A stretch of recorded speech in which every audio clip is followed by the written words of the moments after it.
So we're ready for this? Yeah. So that's us. The van's packed, fluids all checked, and we're just about to head off on a, 3,000 miles, 6-country European road trip? Yes. Let's go. Yep. We've taken these European trips many, many times. Yeah, with many different types of transport as well, from motorcycle and tent to car and tent, GoPod, caravan. So what we want to do with these next few videos is to make them useful, or hopefully make them useful for anybody who hasn't done it. Yeah. But more specifically, anybody who would like to do it but has some doubts. Yeah. Yes. Yeah, and those doubts can be language, it can be tolls and vignettes, it can be ferries, it can be driving on the other side of the road, European campsites, all these things. And what we hope to do is really show how easy it is. Yes. Yeah. Because you've always got doubts. Yeah. But the day we leave, like today, all those doubts just disappear, you know. That's the guy that we're warden on the site, or the assistant. He's a really nice guy, isn't he? Yes, aye. But there's always doubts, and there's always reasons not to do it. Yes, That's the thing. I mean, the bottom line is you're going to abdicate your responsibilities for however long you're away. And it's a fantastic feeling. Yes. Responsibilities are now us in this van for the next 4 weeks.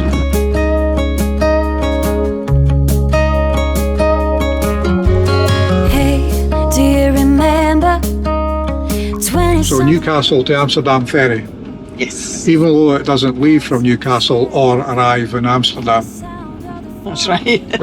Now I wasn't going to say this, but somebody actually asked me in the queue, you don't have to go to the offices to check in, it's all done at the booths. This is a ferry we came on our first ever trip, motorbike and tent. The one thing we picked up from that trip was we met people who are much older than us. Yeah. And sometimes they were on their last trip. They knew they were on their last trip, you know. And we got home from that first trip and I handed my notice in at work because I knew there was no way that we were waiting to 65 or 67 now. I went back to contract working in construction because you make more money and there's space in between contracts where we went travelling. And I'm saying all this because you might think that we over-plan and over-budget, but there's a reason we do it that way, and it's because these aren't one-offs for us. So, cheapest cabin, no window, bunks, perfect for us, eh? Yeah. Job number 1, make sure you've got towels. Because you don't want to find out tomorrow you're missing a towel, do you? No. Job 2, straight out for a beer. If I could go back in time, I'd pack my bags right now. I'm going to try and get a wee time lapse of us leaving. Rona's in the bar drinking Aperol spritzes like she's a sailor on leave. Budget's blown. With that, it's goodbye to the UK, and let's face it, a pretty crappy summer. Hello to Europe and 30 degrees. This is deja vu, isn't it? Sitting waiting for the breakfast thing to open. Pretty shattered though, eh? Cabins are pretty hot, aren't they? Even though the cooling thing's turned down to minimum. Rona's got this Aperol spritz problem. So, I don't know, I'm going to add up what we spent. Now bearing in mind that the only thing we ate was peanuts, I think we could be looking at 70 quid here. 80 even, you know.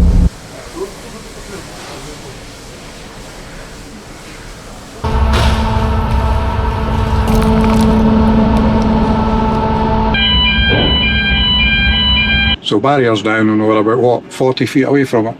Yep. It's one of the things about ferries, you can be first in the queue to get on as we were, you know, just by luck. And you can be last on, or first on. And you can be first on the ferry and last off. Yeah. You just got to bide your time, haven't you? Yeah. No advantage to being early or late or anything. It's a long process, the ferry. It's a long process, Who's going first? You. Us. We're in Holland, and the sun's shining. I'll say a couple of things about the ferry. First thing is obvious. It's so obvious if you've done this before, but you don't take all your baggage up from the car deck to your cabin. The stairways are narrow, you know. Take another bag, even a Tesco's bag or something. Yeah, just with just what you need for that night, you know. And also, we always book the cheapest cabin. Yes. Sometimes the cheapest cabin is bunk beds. I was struggling with the bunk bed a little bit this time. Yeah.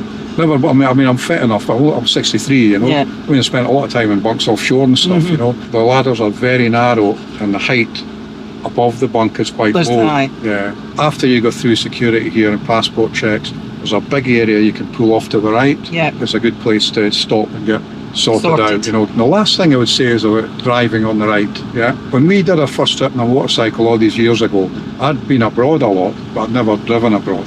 That first trip, we were on the ferry in the morning watching the coast of Holland coming towards us. And I didn't tell Rona this at the time, but if somebody could have taken me and taken me right back home again, I would have taken it. And I was driving on the other side of the road that was bothering me, you know. We got off here, first roundabout, sorted.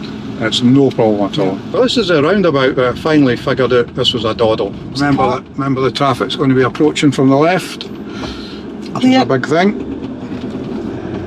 There we go. Remember the traffic from the right gives way to you.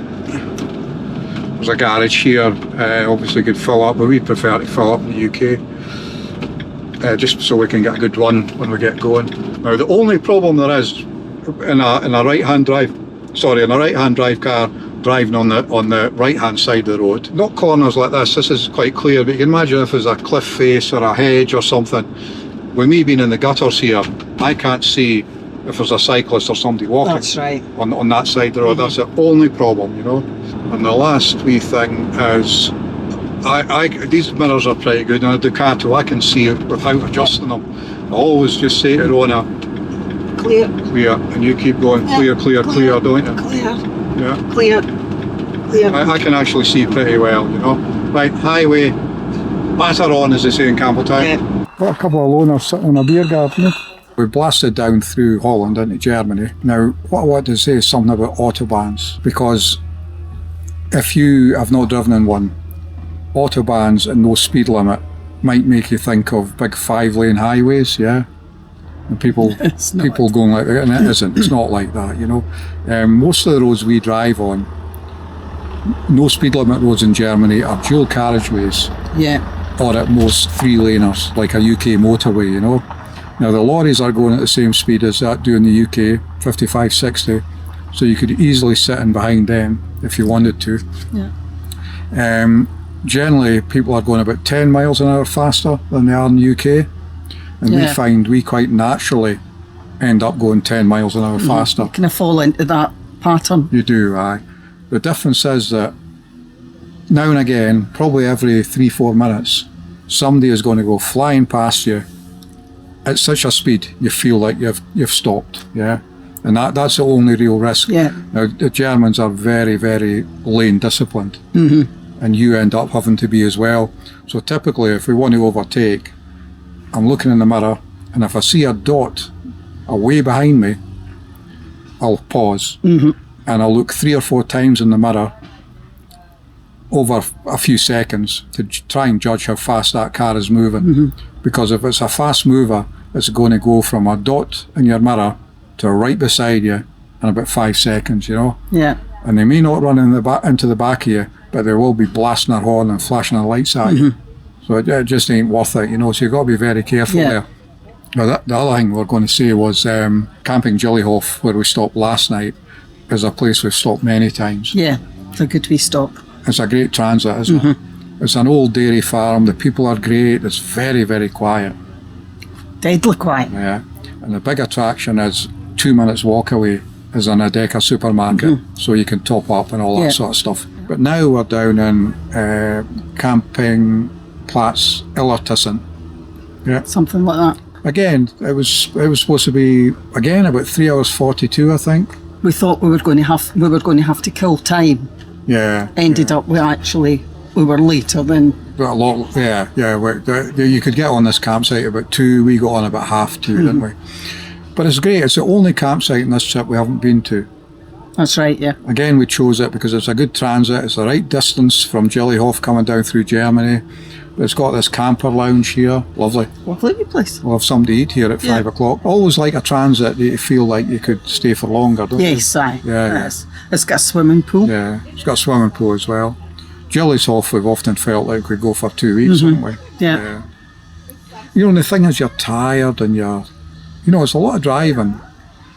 And you do get tired and, I don't know, you just need somewhere decent to relax, you know? Yeah, but sometimes if you would maybe have a wee stop. Yeah, I'm not keen on the stops. Oh no, you're not keen. I don't even really know what that word means, do you? We always say what it means. Porous dirt. All we had was time.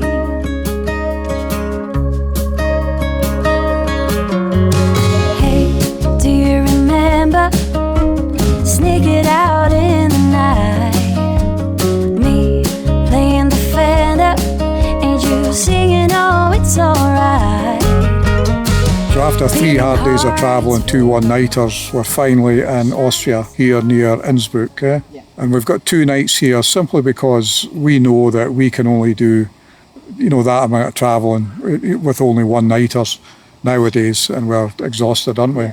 So this 2 nights is to give us a wee recovery. We're not even going into Innsbruck because we've done it several times before. But what I will say, if you stay 2 nights on this site, and I'll put the name of it here, it's near Natters, you get a free bus pass into Innsbruck. If you stay for 1 night, you don't get that. Bus is just up the top of the road there.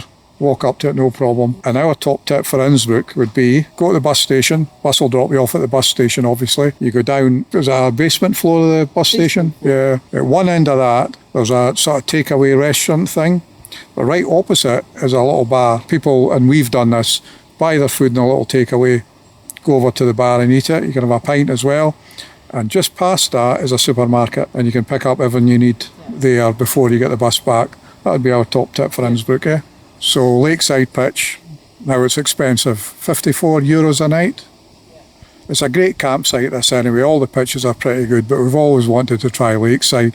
I don't know if you can see it, but over there there's a restaurant with some to eat there yesterday. The other thing they've got here is probably the best toilet and shower blocks in the world. Highly recommend it. Well, one more thing, there's snakes in the lake. I think they're just grass snakes, but don't tell Rona. I should say now as well that we are actually spending a bit more now on this trip because we're at an age now where it may not be our last one, but we know that we're getting to an age where we're the older people we met all these years ago. Yeah. In fact, we're spending so much we're going back to the restaurant again, aren't we? Yeah. So we've said this many a time, Rona, haven't we? Yeah. What is it? Stuffed peanuts. Stuffed peanuts. Probably wouldn't catch us in camera, but it's lovely to be able to sit here and see your van there. And this is just my meal. That's Rona's. Even more apple splits. You really need to rein this habit in. Bog off. Well, just saying that it was really important for us that when we were young and full of energy, we did a lot of 2 and 3 nighters. Yeah. So we covered a lot of ground, So where in this trip we're staying in 8 different campsites. Yes, Back then it could be 15, Yeah. But it did let us find a lot of places that now we're a bit older, we are spending more time on, aren't we? Yeah. Mm-hmm. We've cut it down to 8 campsites, Yeah. So anyway, we already said hi to Cleo and Charlie and Joey, and then we decided to go there. So we'll do it again. So hi Cleo, Charlie and Joey. Oh, I don't know how much we've spoken about budget and planning in this first video, because we're kind of knackered, because it's all travelling, isn't it? Yeah. But when we get down to Fusina and the campsite, we're going to stay 2 weeks in Italy. Yeah. We'll get back to that. So we'll say hi again. So hi to Cleo, Charlie and Joey. Take care. See you soon. Bye.